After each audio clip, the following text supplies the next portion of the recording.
LiberalViewer presents.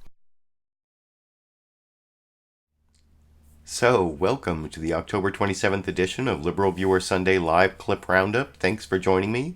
Give me a thumbs up and subscribe to my channel if you like what I'm doing here. Tonight, I've picked out the weekend's 13 best, most newsworthy clips from the Sunday morning news analysis shows from the Big Five corporate outlets of ABC, NBC, CBS, CNN, and Fox News, the so-called corporate media here in the United States, for which it'd be a really interesting, educational, fair use, media criticism, and political commentary show for you all tonight.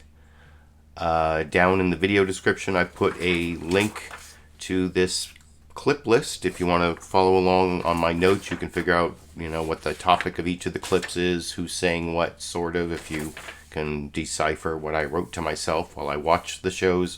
And actually, a lot of the shows had a couple different versions today because of the big news that broke about the killing of Abu Bakr al-Baghdadi, the leader of ISIS, or I guess he killed himself as a result of this military raid, reportedly, according to the press conference that Donald Trump held at about 9:20 a.m. Eastern time this morning.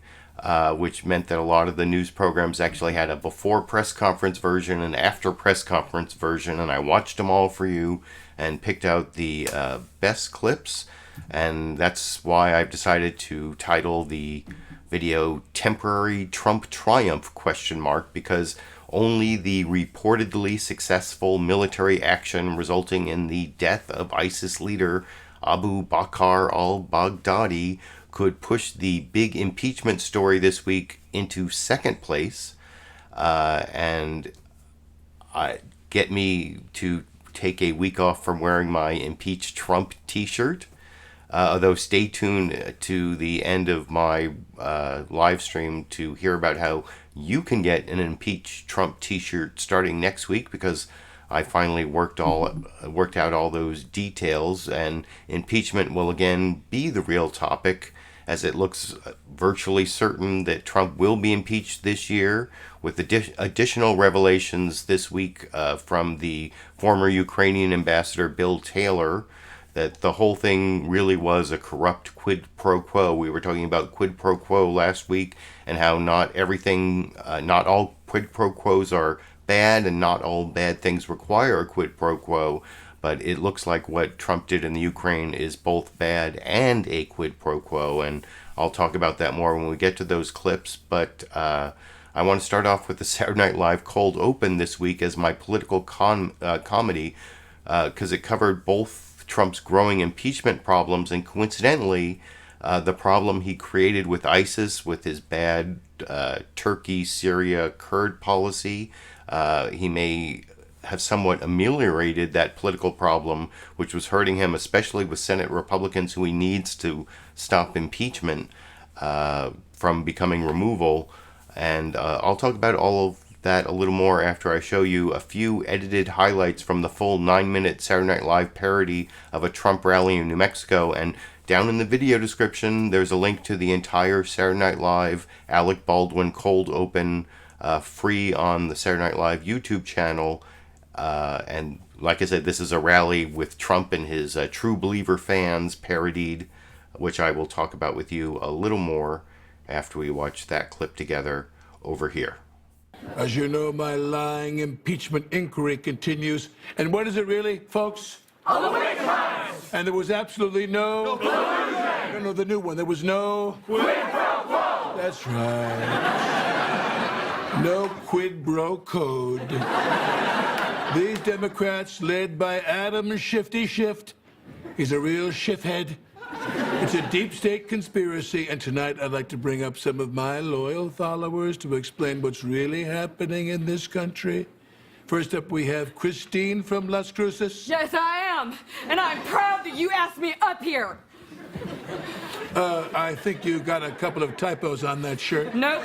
This was taken verbatim from one of your tweets, therefore it's correct. The words need to change because you said so, sir.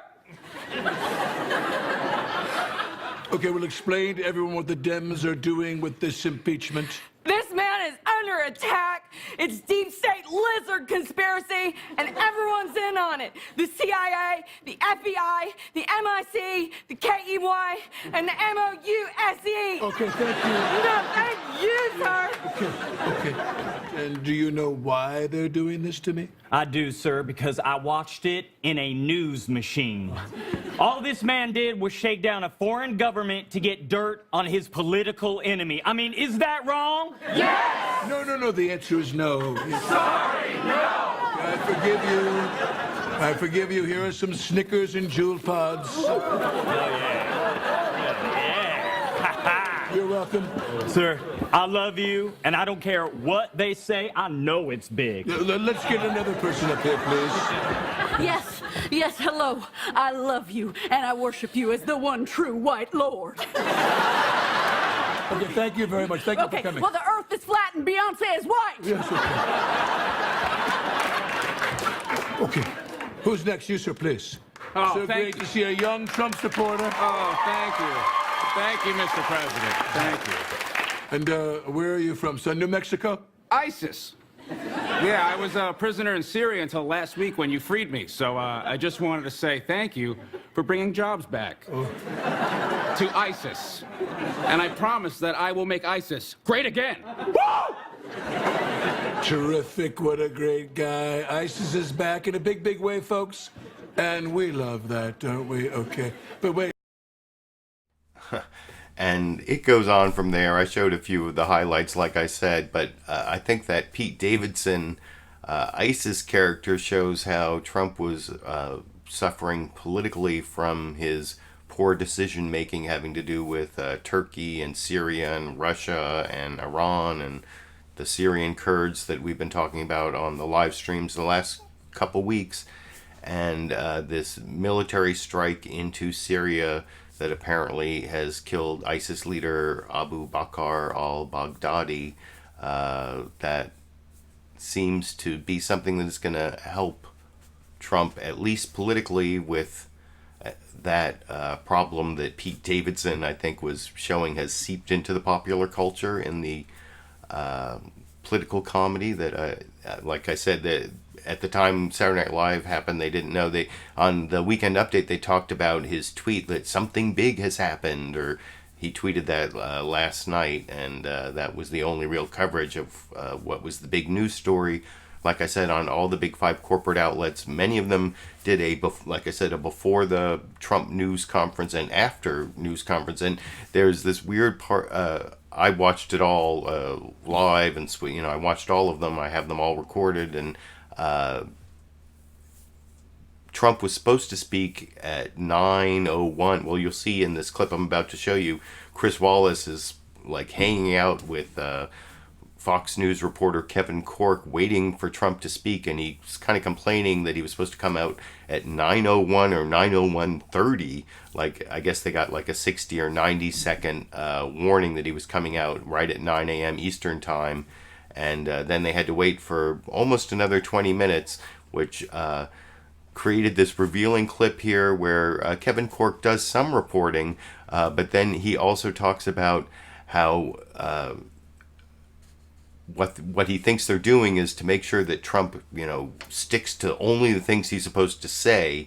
And what Trump ended up saying in his press conference, the first 10 minutes he was on teleprompter, but then the next 40 minutes he was wild and crazy guy Trump. And I'll talk about that a little more after I show you this clip of Kevin Corke saying they're figuring out what he's not going to say, and then from his experience, and you'll see they joke about their experiences, I'll talk about what Kevin Corke says at the end after we watch the beginning here, where Kevin Corke and Chris Wallace are joking about how much experience they have covering presidential moments like this, and this, like I said, this is the earliest clip chronologically, a few minutes before the Trump press conference on Fox News Sunday over here. Let's be honest with our viewers. We all expected the president to come on around 9:01:30 Eastern time, 9:02 at the latest. Now we're told that it could be a few more minutes before he comes down. Do we have any idea where the president is and what he's doing and why he isn't coming out?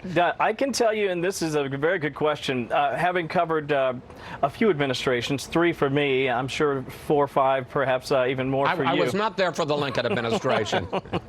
I've had a chance to see how this sort of plays out, and effectively what happens is you'll end up with someone on the comm staff or the communications director, and it's probably Mick Mulvaney in this particular case, going over with a fine-tooth comb precisely what can be laid out by the president and what cannot be laid out. We've also received word, Chris, within the last couple of minutes, again, yeoman's work by Lucas Tomlinson and Jennifer Griffin. The Pentagon, we are told, is also expected to come out and have a statement in fairly short order after the president makes his remarks. So to use an overly used expression, you probably don't want deconfliction with respect to the things that are said by the Pentagon and what's going to be said here at the White House. You want to make sure that you're coordinated in that respect. One more thing, and this again goes back to my experience covering previous administrations. When you have in a circumstance like this, Chris, the number one goal is clarity, brevity, and certainty. In the case of the death of an ISIS leader, certainly that will be the case here this morning, Chris. Well, stand by, Kevin, because we may come back to you depending how long this delay.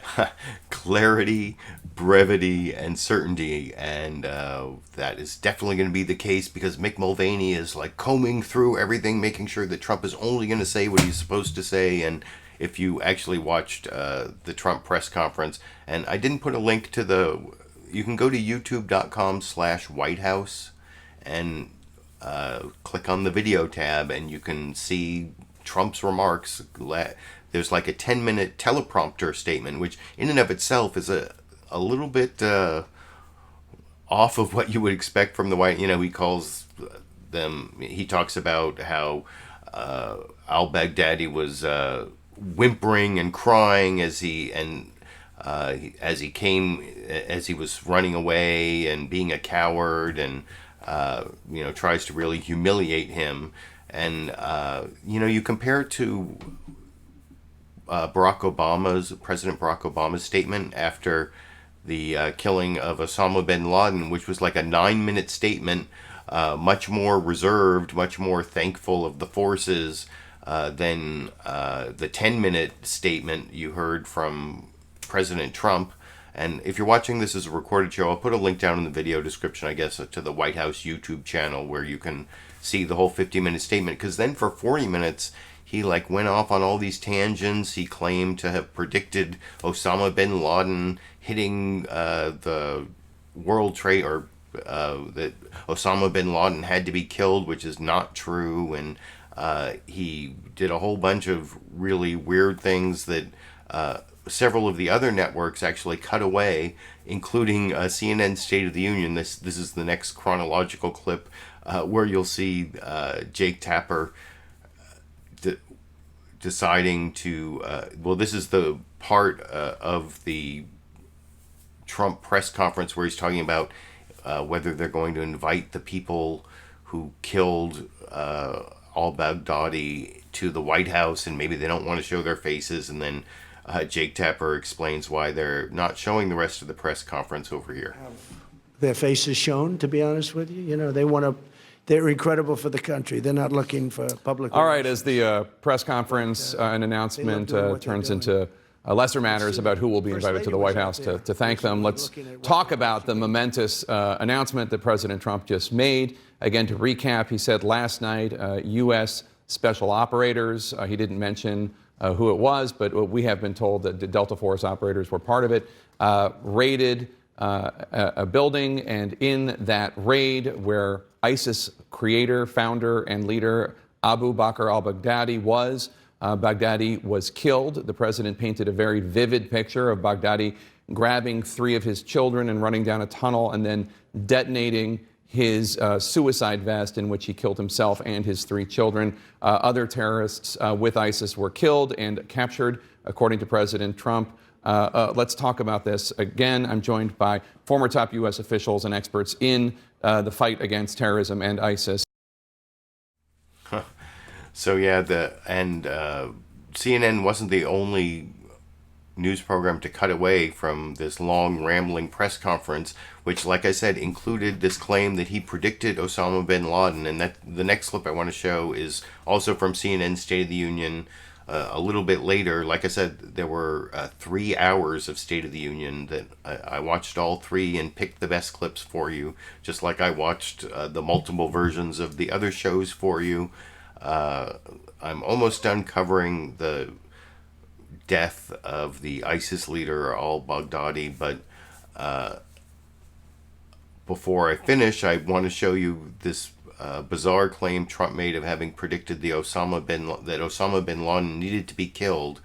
And I went through and I did the fact checking myself, and it turns out in this book in 2000, what Trump said was, in the future, we're not going to have one big enemy. Instead, we're going to have all these little enemies that pop up and then go away, like this Osama bin Laden guy who was all of a sudden public enemy number 1, and then he got bombed by President Clinton and he went back into his hole, and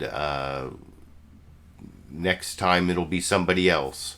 That was basically what he said about Osama bin Laden in his book. And then he did, in another part of his book, not referencing Osama bin Laden, he did say that the 93 bombing of the World Trade Center, that the future terrorist attacks would make that look like child's play or nothing, or I can't remember the exact word. All of that was a paraphrase, but that's an accurate paraphrase of everything Trump said in his 2000 book. He did not predict that Osama bin Laden would do something terrible if he wasn't killed. I just explained to you what he said.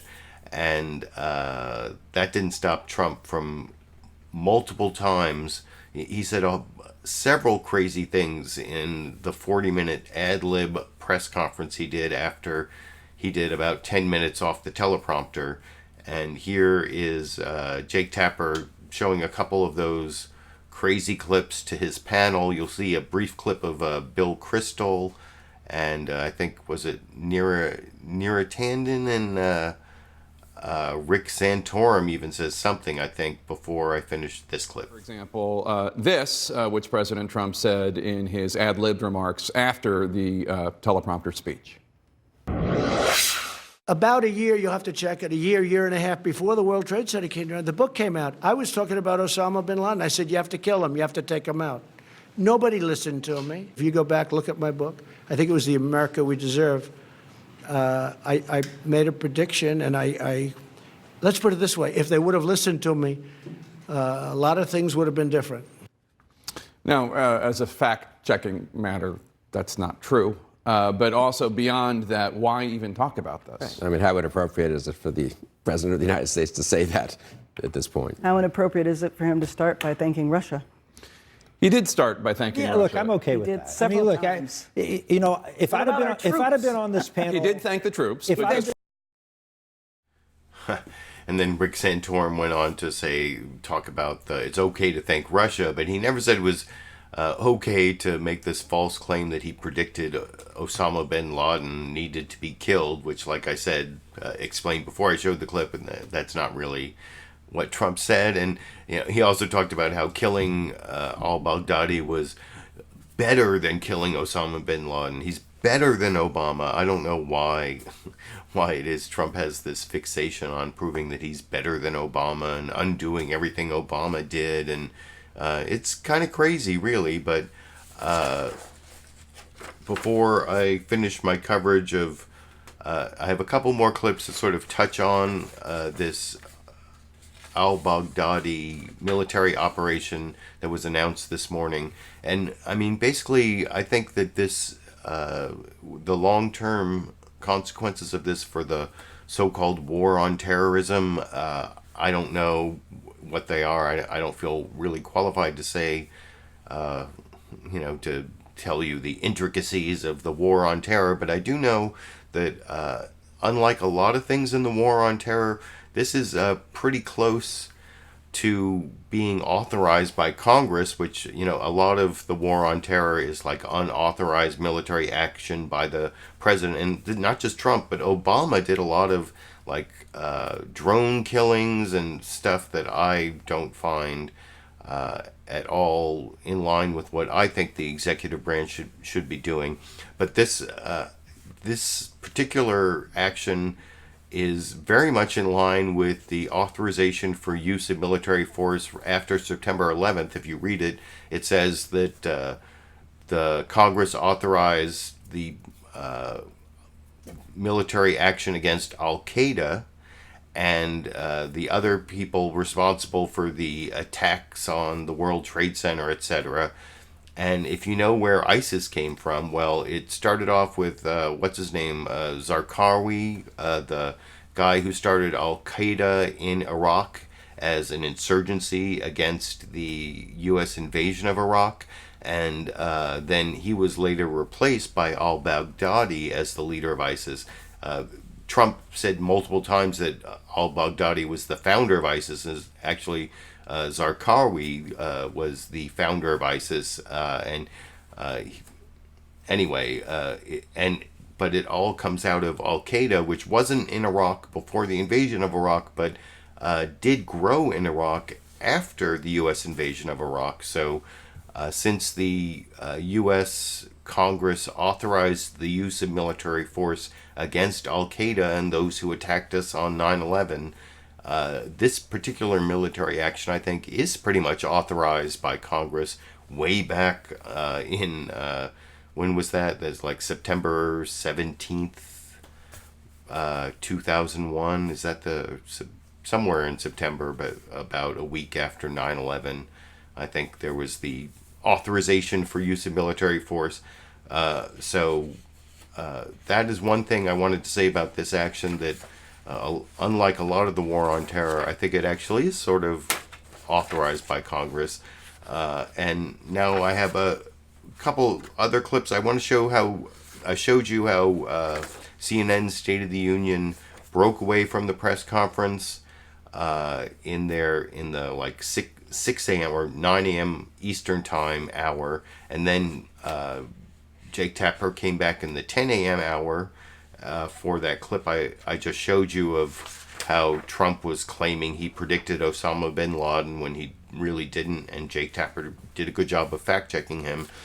And then at the noon hour, 9 a.m. Pacific time for me, Jake Tapper came back and finally did what he's supposed to do at the beginning of CNN's State of the Union and said, what is the state of the union this week? Well, it's thankful that no service members were killed. Well, there was a injured dog in the raid, I guess. And then you'll see Jake Tapper summarizes what happened, and he talks about what was really the big story this week at the end, the Bill Taylor testimony and impeachment, and I will talk about that with you a little more after we watch. Let me make sure I have the right clip. That clip together over here. Well, I'm Jake Tapper in Washington, where the state of our union is thankful that American service members on a dangerous overnight raid in Syria are safe, and thankful that the world's most dangerous terrorist is dead. Last night, the United States brought the world's #1 terrorist leader to justice. Abu Bakr al-Baghdadi is dead. He died like a dog. He died like a coward. The world is now a much safer place. In often vivid terms, the president confirmed in a morning White House address that U.S. special operators, including Delta Force, carried out a high-wire raid in northwest Syria, ultimately cornering al-Baghdadi. He died after running into a dead-end tunnel, whimpering and crying and screaming all the way. He had dragged 3 of his young children with him. They were led to certain death. He reached the end of the tunnel as our dogs chased him down. He ignited his vest, killing himself and the 3 children. His body was mutilated by the blast. The president said a lab technician on the raid team proved it was al-Baghdadi and that DNA test results were immediate and totally positive. The raid produced important intelligence, the president said, including plans for future ISIS operations. We have a lot of news to get to this morning, including the explosive testimony from top diplomat Ambassador Bill Taylor detailing the president's alleged demand for a quid pro quo with Ukraine. But ahead of the president's remarks this morning, I spoke with Defense Secretary Mark Esper about the raid. Let's start with the president's announcement. And I actually didn't take any clips of the Mark Esper interviews. He was on a couple different programs. But like I said, that was the top story, was the killing or the death of al-Baghdadi. You saw some news reporting there. One of the inconsistencies in the Trump press conference, there's one point in the press conference where he says that the special forces determined that there was only one person left in the compound, and he was alone, and they thought it was al-Baghdadi, and then he alone went into the tunnel. But you see there, they also talked about the 3 children and blowing up the 3 children, and he blew up himself, and he was crying and whimpering the whole way. And I don't know, maybe it was the children who were crying and whimpering, if that's even true. And did I mention before how after, I think I did mention earlier how when Barack Obama and when the first news about the killing of Osama bin Laden was reported, there was this false report that Osama bin Laden used one of his wives as grabbed one of his wives as a human shield, and that turned out to be not true. So if the Obama administration created a false narrative about what happened in the killing of Osama bin Laden, what are the chances that there are lies in what Trump said? I mean, since Trump is basically a constant liar, like he lies multiple times every day. I mean, I'm not saying that I know for a fact that everything or anything he said about the killing of al-Baghdadi isn't true. I'm just saying, why should I trust that anything he said is true, especially given how even Barack Obama's administration created this false narrative to make Osama bin Laden look more cowardly. It seems like, I don't know, I'm not saying it's not true, I'm not saying al-Baghdadi, I am saying al-Baghdadi was a killer, a rapist, a despicable guy according to all reports. So I'm not taking his side. I'm just saying, I think I said last week, if Trump came out in his news conference and said the sky is blue, I'd look outside the window before I was sure it actually was. And actually it's dark out there now, so if he said it was blue, it's not true. But before I finish up the CNN State of the Union clips, I want to show one more clip. This is a clip from a little bit later in the noon show on the East Coast, 9 a.m. here, where I think this is sort of what Jake Tapper would have used as his opening remarks if the al-Baghdadi story hadn't knocked impeachment into second place. Here is a 40-second impeachment summary from Jake Tapper on CNN State of the Union in the third hour of the 3 hours they did live over here. Welcome back to State of the Union. I'm Jake Tapper, turning now to the impeachment inquiry and key testimony this week that may have changed the political calculus for Republicans, according to GOP Hill sources. Bill Taylor, the top U.S. diplomat in Ukraine, said he was told that everything the Ukrainian president wanted, including vital military aid, would be held up until he announced, the Ukrainian president, an investigation that would help President Trump politically. And more critical testimony this week could back up that claim of a quid pro quo. Joining me now, Democratic Senator Chris Murphy of Connecticut. He is a member of the Senate Foreign Relations. And actually, I will have a clip of Chris Murphy. It's the last news clip I'm going to show.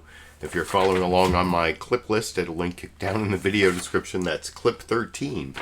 Will be Chris Murphy talking about, he actually went with Republican Senator Ron Johnson of Wisconsin to the Ukraine in some of, I think it was in July, August, September, in like the critical months when this whole pressure campaign to get them, the whole Quid Pro Quo campaign was going on. Chris Murphy was in the Ukraine talking to President Volodymyr Zelensky of the Ukraine, and so he knows a lot about that, and that's the final clip I'm going to show you, clip 13, but now I'm halfway through. I'm going to clip 7 next, and like I said, Jake Tapper there showed what was probably going to be his top story before this al-Baghdadi raid this morning, the Bill Taylor explosive testimony that it was all a quid pro quo. It was not just, it was the military aid, it was meeting with Trump. Everything was tied to the Trump campaign or the Trump administration, which is the same thing as the Trump 2020 political campaign. They had requirements that the Ukrainian government meet with Rudy Giuliani, that they provide dirt on Joe Biden and Hunter Biden, that they look into this conspiracy theory, the Crowdstrike theory, that somehow Hillary Clinton's email server ended up in the Ukraine, and Ukraine is really responsible for hacking the 2016 election, not Russia. It's and you saw Tom Bossert, who was the Homeland Security advisor for the Trump administration a couple weeks back, was over, I think it was on ABC's This Week with George Stephanopoulos, saying that he told Trump that whole CrowdStrike DNC server Ukrainian theory is debunked. It's a conspiracy theory, but that is still what Trump wanted the Ukrainians to look into. And actually, the best news summary of the impeachment developments this week, as usual, came from NBC News' Meet the Press. But what I'm about to show you, I am absolutely convinced was supposed to be in the first few minutes of NBC News' Meet the Press, as you'll see there's a long recorded news package. And usually Chuck Todd starts off with an introductory summary, and then he cuts to the pre-recorded package that he also narrates about the big topic of the week. And instead of having it in the first few minutes of Meet the Press, because of the big news this morning, and I think one of the reasons it was announced on Sunday morning instead of Saturday night was so that Trump could time it to preempt a lot of the impeachment coverage. This would have been the opening package, the first few minutes of Meet the Press, but instead it turned out to be Endgame. That's right, the last 5 or 10 minutes of Meet the Press instead of the first 5 or 10 minutes, which I will discuss with you after we watch this 3-minute news summary that should have been at the beginning if it wasn't for this military raid. And like I said, the best news summary of the explosive Bill Taylor testimony and other developments this week in the impeachment inquiry over here.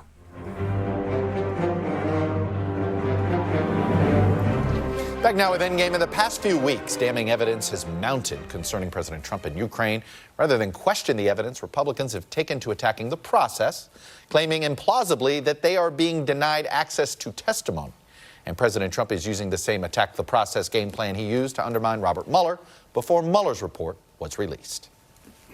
And I have my own experience. You know that. You see what's going on with the witch hunt. President Trump on Friday comparing impeachment to the criminal injustice faced by African Americans at a historically black college in South Carolina. Mr. Trump increasingly frustrated that he has not been able to stop the impeachment inquiry. The picture coming out of it based on the reporting that we've seen is, I would say is not a good one. Does the White House need to do a better job of communicating on impeachment? Yes. 9 key figures have testified so far, including the top U.S. diplomat to Ukraine, Bill Taylor, who contradicted the president's assertions there was no quid pro quo with Ukraine in explosive testimony on Tuesday. Taylor testifying that Gordon Sondland, the U.S. ambassador to the European Union, told him everything was dependent, including security assistance, on Ukrainian President Zelensky announcing he would investigate the Bidens and the 2016 election. He's a never-Trumper, and his lawyer's a never-Trumper. Actually, Taylor was hired by Secretary of State Pompeo to take on the Ukraine role. Now Mr. Trump is scrambling to reconstitute his legal team, and White House officials are assembling a war room. I talked to the Chief Staff Mulvaney. I think they're working on getting a messaging team together. I don't have teams. Everyone's talking about teams. I'm the team. Without facts to contradict the testimony of the current and former Trump aides, President Trump's allies on Capitol Hill are instead condemning the process. On Wednesday, barging into a secure room where impeachment investigators were deposing their latest witness. We're going to go and see if we can get inside. Of course, 47 House Republicans, including the vice president's brother, already have access to those closed-door sessions, which Republicans have also held in the past. The private ones always produce better results. In the Senate, Republican Lindsey Graham was forced to water down a resolution condemning impeachment in order to gain Republican support, also having to focus on process. 3 Republican holdouts remain: Senators Mitt Romney, Susan Collins, and Lisa Murkowski. We certainly can't have presidents asking foreign countries to provide something of political value that is, after all, against the law. The panel is back. Amy, look, sometimes it's hard and we try to pack in every... And like I said, my one criticism of Meet the Press, I thought that was a great news summary of the impeachment developments this week. It was the most comprehensive of all the news programs. My only criticism was that they pushed it all the way to the last 5 or 10 minutes instead of the first 5 or 10 minutes, but it's not a really strong criticism because it's, all the news media have a bias for a sensational story, and especially the way Trump described it in such graphic details. The killing of Abu Bakr al-Baghdadi is a sensational story, whether it's the most important story compared to what you just saw in that package that I'm sure would have aired at the beginning of Meet the Press, except for the news this morning. Which is a bigger story? You can let me know what you think down in the comment section. Now, I actually want to compare the coverage on Fox News Sunday to better coverage on CBS News' Face the Nation. That news summary you just saw from Meet the Press, almost none of that information made it onto Fox News Sunday. There was almost no coverage of impeachment. The closest they came was in this interview with Vice President Mike Pence. He was on a couple programs on Fox News Sunday and also on CBS News' Face the Nation, which I have sometimes referred to as Fox News Light. But actually, I think Margaret Brennan does a pretty good job cross-examining Mike Pence compared to Chris Wallace, who... the one thing he did is he did ask Mike Pence about how Trump conducted this raid without informing any Democrats, not even Nancy Pelosi, not Adam Schiff, who's chair of the House Intelligence Committee. And you'll see at the beginning of this clip, the first couple questions, Mike Pence totally dodges that question. Chris Wallace asks him a couple times, but lets him drone on and on about other things without really answering the question. And then Chris Wallace asks a question about impeachment that is pretty astoundingly biased for someone who's a supposedly straight news anchor, where you'll see by the end of this clip, I'm not making this up, I'm going to show you now a little over 5 minutes First, of Chris Wallace trying to get Mike Pence to say that Trump should have informed some Democrats, some of the highest-ranking Democrats, before the killing of Abu Bakr al-Baghdadi. But then in the end of this clip, Chris Wallace is actually saying, well, don't you think that these, this real great success regarding ISIS and the killing of Abu Bakr al-Baghdadi, doesn't that invalidate this whole impeachment inquiry? That's really his question. I'm not making that up. And it's a little unclear at the beginning when he asks that, and then he clarifies it for Mike Pence. And I don't know. For a supposedly straight news anchor, it's pretty damn biased, as I will discuss with you after we watch this 5-minute, 20-second clip together from Fox News Sunday this morning over here. Near the end of the news conference, the president was asked specifically whether he had informed the Speaker of the House, Nancy Pelosi, about this raid last night.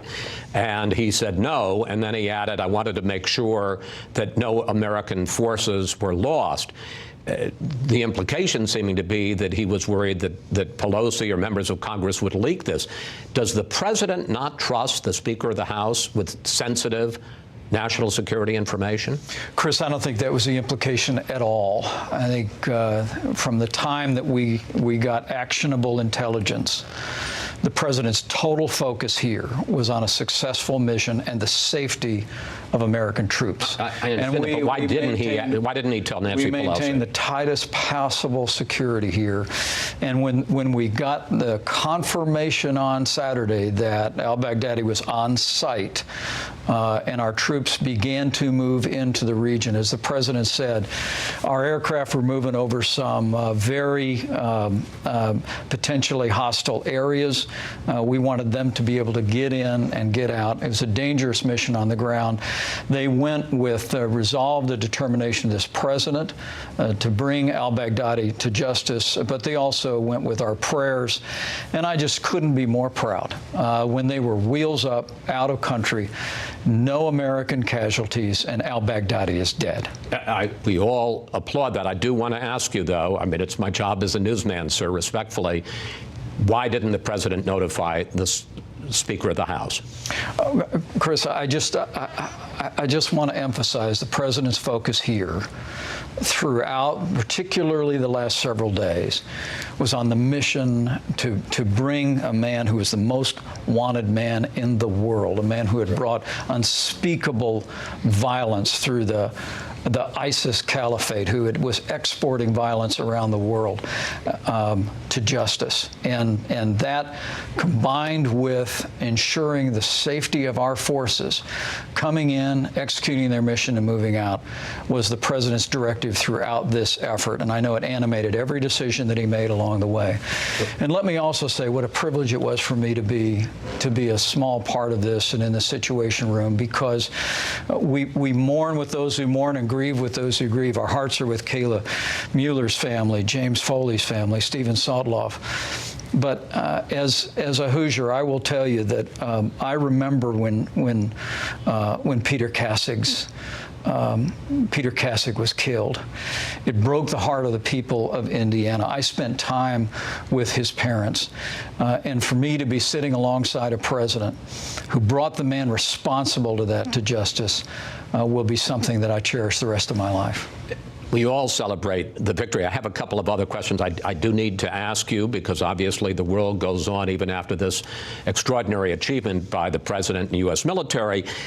The military success comes at the same time that Democrats are pursuing an impeachment inquiry to remove this president. Do you see a conflict there? I don't know that I don't know that I really understand the question. The Democrats in Congress have been pursuing an impeachment by and large for the last 3 years. And I think what the American people have seen in the last 12 hours, what they've seen in the last 3 years, is President Donald Trump has never stopped fighting to keep the promises that we made to the people in the election in 2016. I guess what I'm asking is, do you think in some way that the president conducting this military operation in any way invalidates or counters the argument by Democrats about the need to pursue impeachment. I think what counters the Democrats' latest effort to pursue impeachment is the president's record. The facts in this particular instance. People can read the transcript, see there was no quid pro quo. The president did nothing wrong. But I think the totality of the last 3 years, we've rebuilt our military. The largest increases in our national defense since the days of Ronald Reagan. We've revived the economy, 6.5 million jobs, more than 160 conservatives to our federal courts. And whether it be the action the president took with 58 cruise missiles in Syria, or the successful efforts of our armed forces last night at the direction of this commander-in-chief, America is more secure this morning. America is more prosperous today. And we're just going to keep fighting for that agenda and taking that agenda to the American people.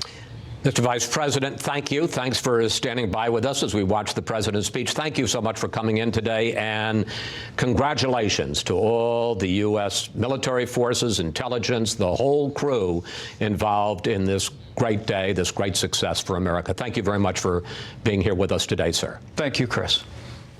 That was a lot of extra congratulations there, and I thought Chris Wallace let the vice president get away with a lot of blah, blah, blah, a lot of like, Donald Trump is so great and achieves so much, when he wasn't really answering the questions, both about why the Nancy Pelosi and Adam Schiff and the Gang of Eight, and no Democrats were apparently informed, not only before the raid, but even before the announcement to the public that Trump held at 9:20 a.m. Eastern time this morning.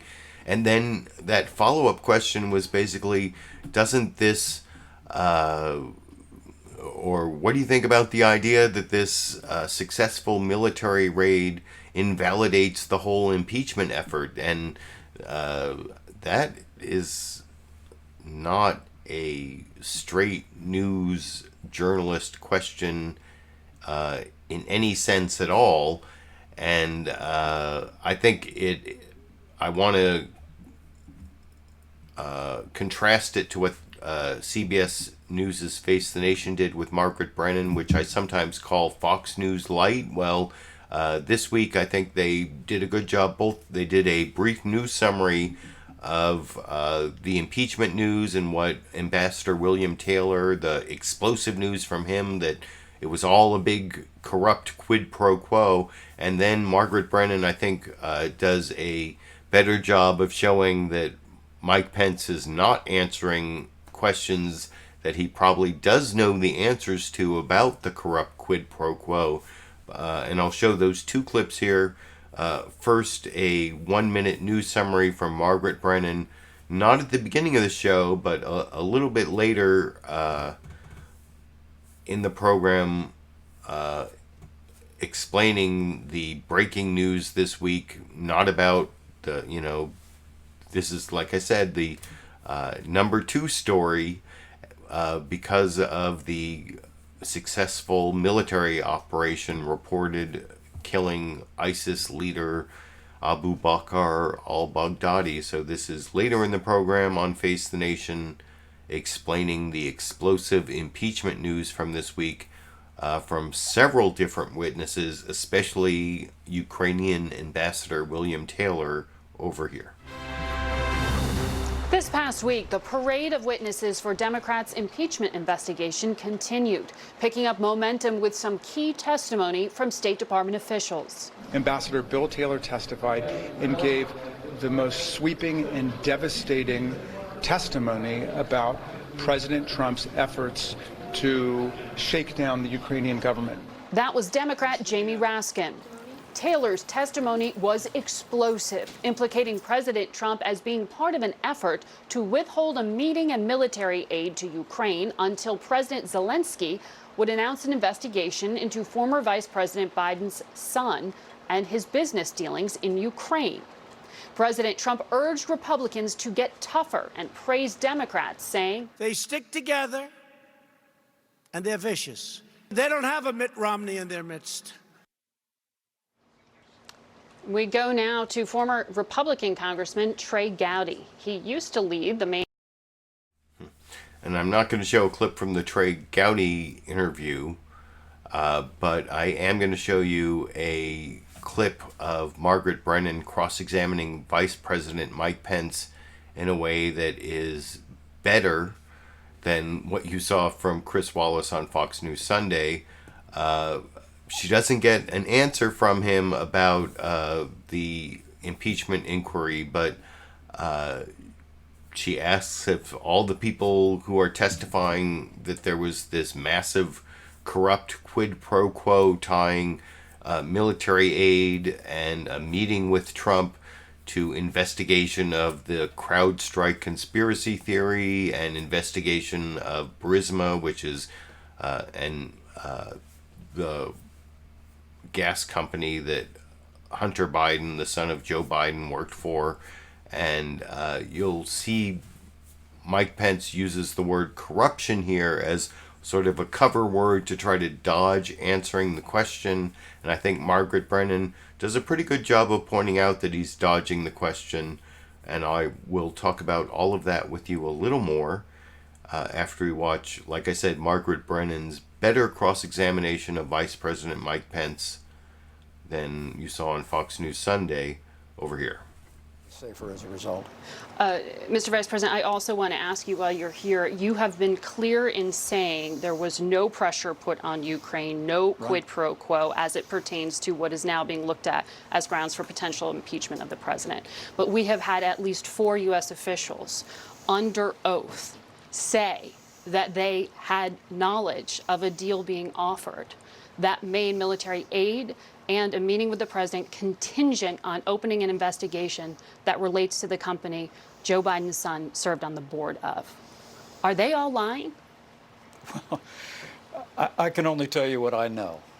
And what I know is that the transcript of the president's call with President Zelensky shows that there was no quid pro quo. He did nothing wrong. But were you aware of that deal that they are giving details of and sworn under oath? In all of my existed? interactions with President Zelensky, we focused entirely on President Zelensky's agenda to bring about reforms to end corruption in Ukraine and to bring together the European community to provide greater support for Ukraine. President Zelensky said there was no pressure. We had a good meeting when the president had to cancel to stay home for a hurricane, and I met President Zelensky. The aid was released after that meeting, and but did you have knowledge of the deal that these U.S. officials have described under oath? What I can tell you is all of my interaction on this issue with the President of the United States and President Zelensky focused entirely on 3 things. Number 1, the United States of America's support for Ukraine following the Russian invasion of Crimea and the war that Russia's been fomenting there. We actually, this administration, different from the last one, have provided lethal weapons for Ukraine, that and we've stood never with came them. Up in that phone call. Margaret, we've These stood officials, with them. Did you have knowledge of what they're describing, or no? We stood with them to restore their sovereignty and territorial integrity. Number 2, President Zelensky was elected in a historic landslide and won parliamentary elections on an agenda to end corruption in Ukraine.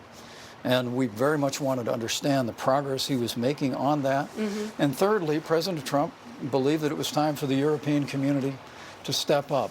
Those are the issues we made clear to President Zelensky and Ukraine. I think as the facts continue to come out, the American people again will see there that in the president's transcript, my interactions, there was no quid pro quo, there was no pressure. It was entirely focused on issues I and haven't importance gotten to a the clear American answer people. from you on that, though, sir. I do have to leave the interview there. But are you saying you did not ever hear of such a deal? Is that what I understand you're describing? I'm telling you that all of my interactions with the president, all of my conversations with President Zelensky, were entirely focused on issues of importance to the American people, ending corruption, enlisting more European support, and supporting Ukraine in a way that would restore its territorial integrity and stand by Ukraine for its sovereignty. All right. Mr. Vice President, thank you very much. I appreciate you joining us. Thank you, Margaret. Great day for America. We'll be back in 1 minute with former U.S. Ambassador to the UN, Susan Rice. So you see at the end of the clip there on CBS News' Face the Nation, Margaret Brennan didn't chime in, yes, great day for America, just like Chris Wallace did it in the Fox News interview of Mike Pence. And even though Margaret Brennan didn't get much of a better answer out of Mike Pence, she did, I think, show that he was totally dodging the question about whether there was a quid pro quo, whether he knew about the quid pro quo between military aid and a meeting between President Zelensky and President Trump, and how all of that was tied in with digging up dirt on this weird Crowdstrike conspiracy and on the Hunter Biden Burisma board membership. And I think Mike Pence didn't answer the question there. You can let me know what you think down in the comment section about Margaret Brennan versus Chris Wallace on cross-examining the vice president. And I pointed out multiple times over the years that the weirdest outcome of this whole Trump presidency that is possible, unlikely but possible, is if Mike Pence is also impeached, if he is somehow brought into this whole corrupt conspiracy that the whole, he did because of Hurricane Dorian. Mike Pence went to Poland on September 1st to commemorate the invasion of Poland by Nazi Germany in 1939, 2019. It's one of those round numbers. So Trump was supposed to go, but Mike Pence went, and he actually met with Volodymyr Zelensky, and he didn't really deny that he mentioned the Bidens. He just said that he focused on three things, one of which was corruption, which is kind of the cover story for the whole Crowdstrike server conspiracy theory and the Hunter Biden. It actually, if there is evidence that there's wrongdoing, crimes, whatever, if there's probable cause, then that's something the FBI and the Justice Department should be asking a foreign country to investigate, not the State Department, not Rudy Giuliani, the personal lawyer for President Trump. And you'll see Chris Murphy talking about that when I get to the final clip. But before I get to that, I have two more clips on this from ABC's This Week with George Stephanopoulos, Martha Raddatz in as permanent alternative host or whatever her title is. And they also covered very heavily the al-Baghdadi news, but then later in the program, here is a 1 minute 20-second news summary from Martha Raddatz about the developments on impeachment this week, which may be the bigger story, as I discussed earlier, and I will discuss more after we watch that ABC News This Week with George Stephanopoulos clip with the host Martha Raddatz over here. What is happening behind closed doors is unclassified. There's no reason why the American public shouldn't be able to watch this in real time live. The American people, as I said before, they understand fairness, and they instinctively know that what is happening here is not fair. By golly, if they're going to do it in public. Don't hide it from the American people. That was the scene Wednesday as GOP members stormed a secure room where a deposition in the House impeachment inquiry was scheduled. That came after the blockbuster testimony on Tuesday from the top diplomat in Ukraine, Ambassador Bill Taylor, who testified that President Trump ordered a hold on military aid to Ukraine until Ukraine's president publicly announced an investigation into Trump's Democratic rivals and into debunked theories about the 2016 election. For more on all of this, joining me now exclusively is Congressman Adam Schiff, the chair of the House Intelligence Committee, who is leading the impeachment inquiry. Welcome, Mr. Chairman, this morning. And I do want to start with this raid on Baghdadi that left Baghdadi killed. You were not told. Was Nancy Pelosi given any sort of heads up about this? My understanding is that she wasn't. A couple of things. First of all, good riddance. Good riddance, he says. And I'm not going to show you the part of the Adam Schiff interview where he talks to Martha Raddatz and says that what is really important for informing the Democrats is if something goes wrong with the raid, and then the president needs to be able to say that he informed the opposition party and gave them a chance to give input, and so this was a bipartisan effort, which Trump didn't do, but not as important if it is a successful military operation as this reportedly and apparently was. I mean, if you believe what is coming out of the Trump administration, and I always have a little skepticism for that. But if you want to watch the whole interview, like the source of all my clips, you can look at links down in the video description. The part of the Adam Schiff interview I want to show is where he talks to Martha Raddatz about the ongoing impeachment inquiry, and Martha Raddatz shows this news conference that Lindsey Graham held this week that I watched in full, and where he said that Trump is not getting due process rights in this impeachment hearing compared to previous presidents who've been impeached. And there are only a few examples. There's Clinton, who was impeached, Nixon, who resigned when he was about to be impeached, and then Andrew Johnson. And he actually was impeached and almost removed, but not removed by one. No president's ever been removed. Nixon resigned. So there aren't a lot of precedents, and if you read your Constitution, I have my ACLU Constitution here at all times. It doesn't really say much. It just says that it's the impeachment is the sole power of the House of Representatives, and doesn't really give a lot of details. Lindsey Graham's request for all these due process rights. The thing is, an impeachment isn't removal. Impeachment is an accusation. It's kind of like what a grand jury does, and you'll see Adam Schiff talks about that, how previous impeachments had special prosecutors who investigated and then gave information to the House, and that's not happening now because, of course, our Attorney General, William Barr, decided not to investigate all of this. Decided there was no crimes, nothing worth investigating, even after the whistleblower complaint, and so Congress has to do it instead. And there's a lot of merit to what Adam Schiff says that I will talk about with you a little more after we watch Martha Raddatz interviewing Adam Schiff over here. Let's move on to your investigation and impeachment. Senator Lindsey Graham introduced a resolution condemning the impeachment process, and he called for the House to hold a vote to formalize the inquiry, allowing President Trump to call witnesses, give subpoena power to House Republicans. Let's listen to what he said.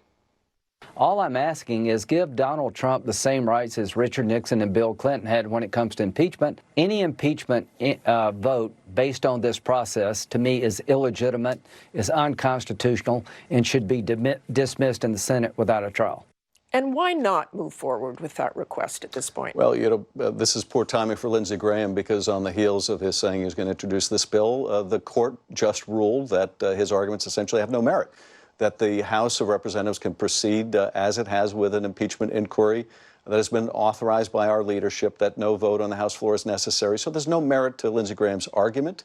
I think what we're seeing really is Lindsey Graham trying to respond to the devastating testimony that's come out from Ambassador Taylor and others, from Mick Mulvaney's own admission that not only was this White House meeting that Ukraine sought with the president withheld, but the military aid itself was withheld as a way of pressuring Ukraine to do these two political investigations that the president believed would help his re-election campaign. Lindsey Graham doesn't want to talk about that. Mitch well, we McConnell know there's doesn't some want to talk historical about precedents with precedents with Clinton and with Nixon. But and on those precedents, it's important to realize, and Lindsey doesn't want to talk about this either, In both of those prior impeachments, there were lengthy closed-door investigations, fact-finding before grand juries in both Nixon and in Clinton that we didn't have here. And why? Because Bill Barr wouldn't authorize a criminal investigation into the president's misconduct vis-a-vis Ukraine. That's why we're having to do this. Two quick things, if you can. What's the timeline here? When do you expect public hearings? And do you believe John Bolton is important to this, and will he testify? We will be doing public hearings, and I think we'll be doing them soon. In a couple of weeks, before Thanksgiving? I don't want to give precise timing because, in part, we're struggling with the White House's continuing efforts to obstruct our investigation, to obstruct witnesses coming in. My guess is they're going to fight us having John Bolton in, for example. John Bolton is a very important witness. We already know from the testimony of others that this is someone who's concerned that people in the State Department, Ambassador Sondland and others, Mulvaney, were cooking up a drug deal, and by that he meant a corrupt deal involving withholding a White House meeting or perhaps the withholding of aid as well for these political purposes. So obviously he has very relevant information, and we do want him to come in and testify. Okay, thank you very much for joining us, Chairman Schiff. We appreciate your time. Thank you. So I think Adam Schiff there gave what is the best interview on the process issues. He's the chair of the House Intelligence Committee that is somehow become the committee that is most in charge of the impeachment investigation or impeachment inquiry, though there are multiple committees that are actually involved in the House impeachment inquiry. And you heard his process comments in response to Lindsey Graham claiming that Trump isn't getting enough due process rights, and he did mention the whole grand jury process. He also mentioned the district, I think it was the District Court of Appeals decision this week, saying that the House impeachment inquiry is legitimate and therefore they deserve to get the secret grand jury testimony information from the Mueller report, which kind of undercuts what the Republicans have been saying, as Adam Schiff explained in that last clip. So, like I said, Adam Schiff, I think, did a great job there of explaining a lot of the process points. In terms of the factual points, however, I want to show you this last clip. This is Connecticut Senator Chris Murphy talking to Jake Tapper on CNN's State of the Union. I think this is the final of 3 hours of CNN State of the Union that I watched, and I talked about this earlier in the program. This Chris Murphy was actually in the Ukraine with Senator Ron Johnson of Wisconsin, Republican senator from Wisconsin, and they both talked to Vladimir Zelensky during the months where the aid was being held up, which they didn't know about, but this whole quid pro quo thing with Rudy Giuliani was being used as pressure on the new Ukrainian president. And Chris Murphy really explains why it is that the Ukrainian president is saying he wasn't pressured when he really was pressured. It's, any victim of extortion is going to be hesitant to fess up to being a victim if he or she is still under the control of the person extorting them, which is definitely the case with Volodymyr Zelensky, the president of the Ukraine. And that is something Chris Murphy explains in this final 5-minute, 8-second clip, which I think is devastating on the facts regarding impeachment and the corrupt quid pro quo that President Trump was imposing on Vladimir Zelensky. Although Chris Murphy explains you don't even need a quid pro quo, as I'll talk about a little more after we watch that final news clip together over here. Ambassador Bill Taylor's testimony in the impeachment inquiry, he described a meeting that he had last month in Ukraine with you, as well as the chair of the Senate Homeland Security Committee, Senator Ron Johnson, and Ukrainian President Zelensky. Taylor told Congress that, quote, My recollection of the meeting is that both senators stressed that bipartisan support for Ukraine in Washington was Ukraine's most important strategic asset, and that President Zelensky should not jeopardize that bipartisan support by getting drawn into U.S. domestic politics, unquote. Does that square with your recollection of that meeting? And if so, why do you think it was important to warn Zelensky about being drawn into U.S. domestic politics? Why did you make a point of saying that? Well, that's an accurate representation of the meeting. Listen, part of the reason that I chose to go to Ukraine in early September was that I had heard through multiple sources how uncomfortable the new Ukrainian administration was with these demands that they were being presented with by Rudy Giuliani and others representing themselves to be acting on behalf of Donald Trump and the United States government. And I thought it was really important to be there with President Zelensky, who's a total political novice, to tell him that he should not get dragged into American politics, that if he's doing business with the United States, he should be doing business with the State Department, not with the president's political fixers. And he understood that. He gave us a very positive response, told us that he had no interest in getting dragged into American politics. But I was there before we knew the full scope of this corruption. I was there before we knew that there was clearly a communication sent to President Zelensky and his team that they needed to investigate the Bidens and the Clintons through the relitigation of the 2016 election if they were going to get a meeting with President Trump, and now, as we know, if they were going to get aid released. And so I'm very glad that I made the case to President Zelensky that he should stay out of American politics. But at the time, I frankly didn't know how bad this was. And you've said that the entire new Ukrainian administration was worried that the aid was being cut off as, quote, a consequence for their unwillingness at the time to investigate the Bidens, unquote. Did Zelensky or anyone else in Zelensky's circle specifically mention the Bidens in that meeting and the demand that they investigate the Bidens?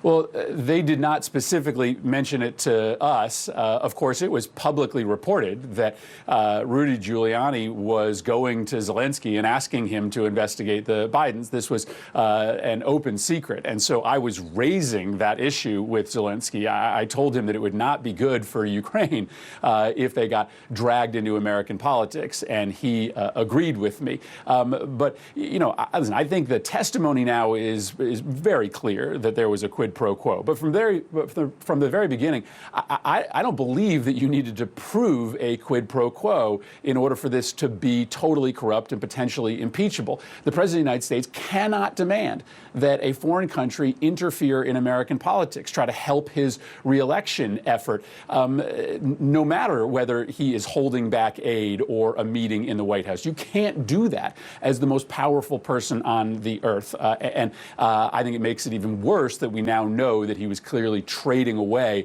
access to the White House and likely security aid to Ukraine.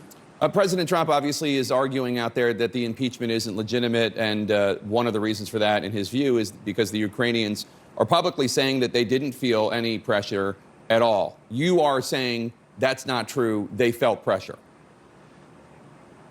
They felt pressure. No doubt they felt pressure. Of course they would feel pressure. And of course Zelensky is going to try to put the best spin on this that he can, because he is still in a dependent relationship with the United States. Ukraine cannot survive the military assault that continues to this day from the Russians without American military aid. They can't survive without our support to keep IMF loans flowing to Ukraine. So, of course, he is going to say that, you know, he didn't and doesn't feel any pressure, that there was no blackmail, because he's got to make sure that Trump continues to support his country. But there is absolutely no doubt that the Ukrainians felt pressure to do what Giuliani was asking, and it stands to reason that they would, because any time that your patron is telling you that you need to investigate political rivals in order to get aid or in order to get a meeting, you are going to feel very uncomfortable being put in that position. You wrote an op-ed recently asserting that President Trump's request for a probe into Burisma. So there you see Senator Chris Murphy explaining pretty clearly why it is that there was a quid pro quo, a corrupt quid pro quo, and you don't even need a quid pro quo to show that Trump abused his power to pressure the Ukraine to investigate or even create political dirt on his political rival. That's why the House is going to impeach Donald Trump before the end of this year. It's why you may want to get an impeach Trump t-shirt here that I will be getting printed out before the end of the month, I'm hoping. And of course, the end of the month is this Friday. And I will be giving an offer to my patrons on Patreon, my patrons in good standing as of the beginning of October. If they want this shirt, they can let me know by the end of October, and I will give it to them for free. Any patron who was in good standing at the beginning of October. But I will also be offering this Impeach Trump t-shirt to new patrons, I think at about the $15 level. On PayPal, probably about the $15 level. I'll be making a specific video offering the Impeach Trump t-shirt in the next day or two, and I'll be like I said, I think I'll be offering that to people for about $15 of contribution. Down in the video description, you can contribute on PayPal or become a Patreon patron. My previous offers have been at the $5 level. You get this hashtag LiberalViewer weatherproof vinyl sticker. At the $10 level, you get the sticker, and you get this ACLU Constitution that will give you all the rules of impeachment, and I will be adding this Impeach Trump t-shirt, I think at the $15 level by next week, and I will be starting to offer YouTube memberships as well, so look forward to that. That's the big announcement for the new premium offer for my most loyal viewers in the next week. And I will be back next week. Actually, I'm going to be out of town next weekend, but I will still be doing my Sunday live clip roundup next Sunday. I believe I'll be in Reno, Nevada, because this is my big month of watching stand-up comedians. I just saw Lewis Black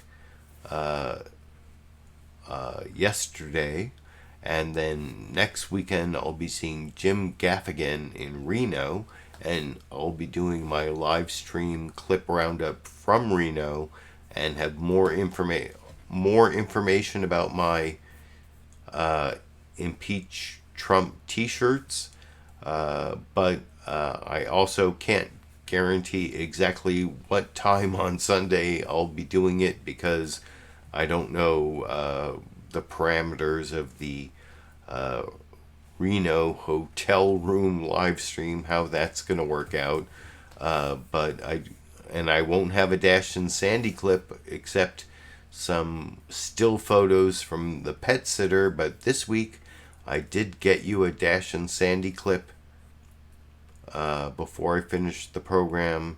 It's about 20 seconds long. Of course, over by the food and water bowl, I got a brief Dash and Sandy interaction over here.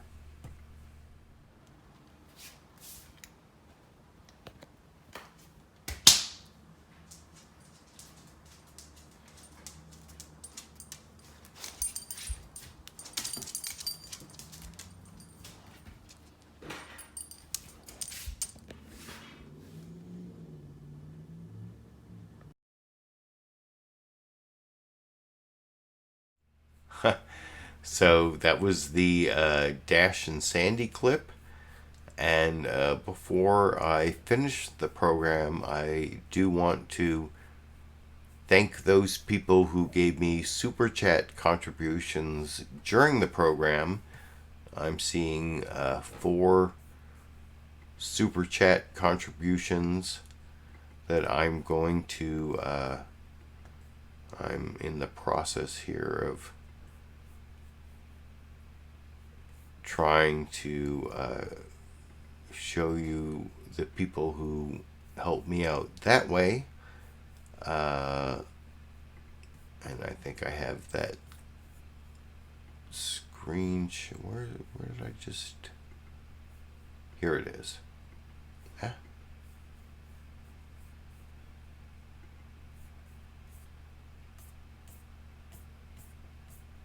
Here it is. Before I finish the show, I want to thank the Super Chat contributors.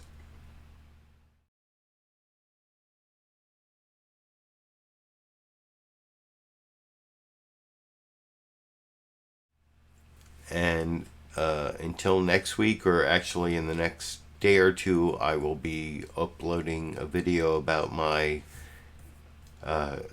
impeach Trump t-shirt offer, but other than that, and other than my live stream Sunday clip roundup next Sunday, I guess I will be seeing all of you around the internet.